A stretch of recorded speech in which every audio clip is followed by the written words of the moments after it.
mean, even Conor, right? The Nate fight is a bad example because that was the first time he was in a fight in the UFC, and he didn't like it. The second time he did better, but the same thing with Chad. The little bit of a fight he was in with Mendez, when he was on his back, he did some work, got back to his feet. He wasn't so uncomfortable with a dominant wrestler like that on top that he wasn't going to be able to get back up. Yeah, well, Conor is definitely evolving. You know, you could definitely tell that he's like, especially his approach to the second Nate Diaz fight. He fought that fight very smart, and he survived some moments where it looks like he was gassing out, or at least he got that opportunity to reset. If he wasn't gassing out, he's definitely diminished, but he managed it. He managed it much better than the first time because, I mean, when he got in trouble that first time, he did try to change the game, but when it wasn't in his favor, it was like, I kind of want out of here. His spirit, I mean, as a fighter, I look at that and I'm like, his spirit kind of broke there. But he asked for that fight again, and then he did it again, and he did run into some trouble, and he improved. Like he fought through it the second time. He wasn't like, oh, this is a real fight now. I got to get out of here. No, he was like, I'm staying right here. So I'm excited to see that Conor fight Eddie because, I mean, yeah, Nate is the same kind of guy. He's not going to worry about those kind of things. But, like, Eddie is a different beast. Eddie's that Philly beast. He's a savage. So I want to see them get into a fight. Like, not that could easily happen too. That could easily happen. Eddie Alvarez is a fucking savage. Yeah, he really is. You watched that Rafael Dos Anjos stoppage? Holy shit! The combination he hit him with. I mean, and the sheer amount of punches he threw, the barrage that it took to put him away. I mean, he had some fucking serious endurance to press the pace like that. That's the one thing that Conor has been struggling with, right? Yeah, with that pace and endurance. And Eddie has the power to put that pace on him. When Nate gets him tired or gets him hurt on his feet, he's got that power. And he's not as dynamic. He's a very strong guy too. Like, he's a very strong guy for 155. I'm looking forward to that too. Yeah, I'm curious actually to see what Conor looks like at 55 because, right, we haven't seen him there in the UFC. We've seen 45, and then you've seen him cut no weight and weigh like 169. I think he weighed against Nate. It would be interesting to see what does Conor look like when he's at 155. I mean, that might be the perfect weight for him. It's entirely possible we might see a better McGregor at 155. I think that's the deepest division. Yeah. I think it has been for the longest time, and that if anybody dominates that division, like RDA did it for a little, he looked dominant for a little bit. Even coming up to the title fight, he looked like he was going to hold on to that for a while. But everybody there is so close. Everybody at that weight class is so close.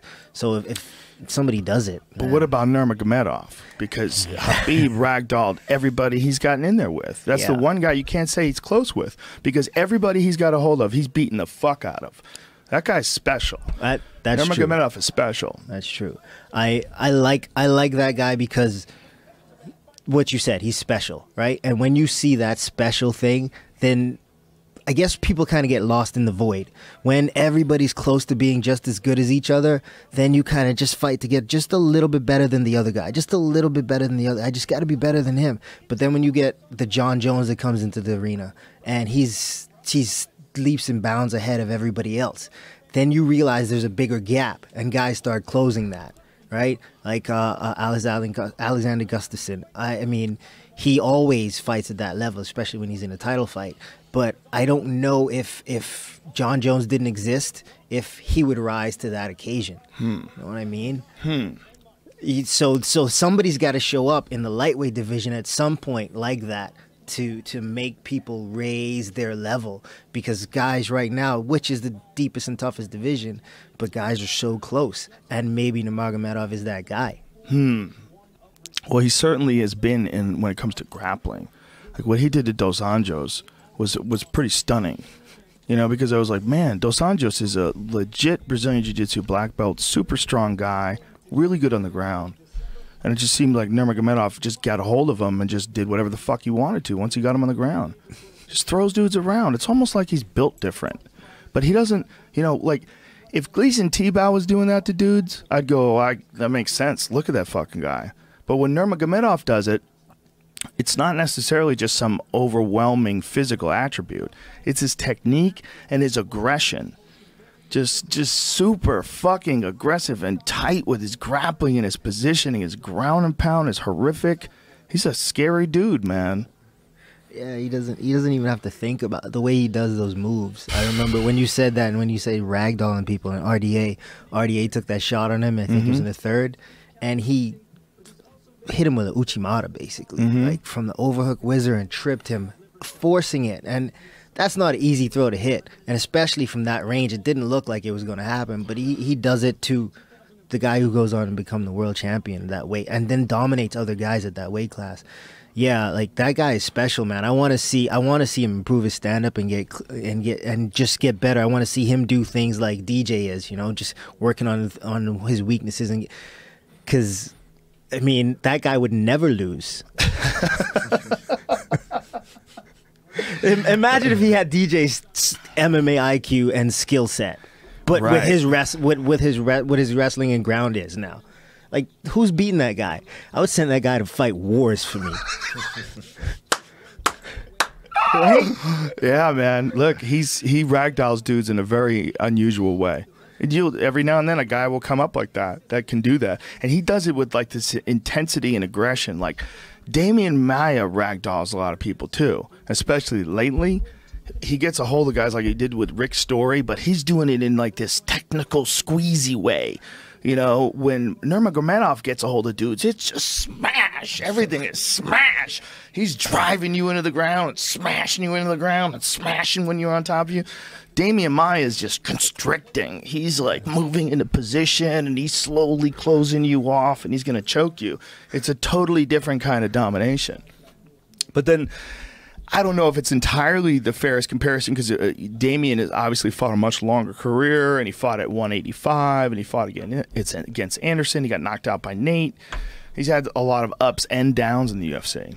Jake Shields beat him. People forget that. Jake Shields essentially out-grappled him. Yeah.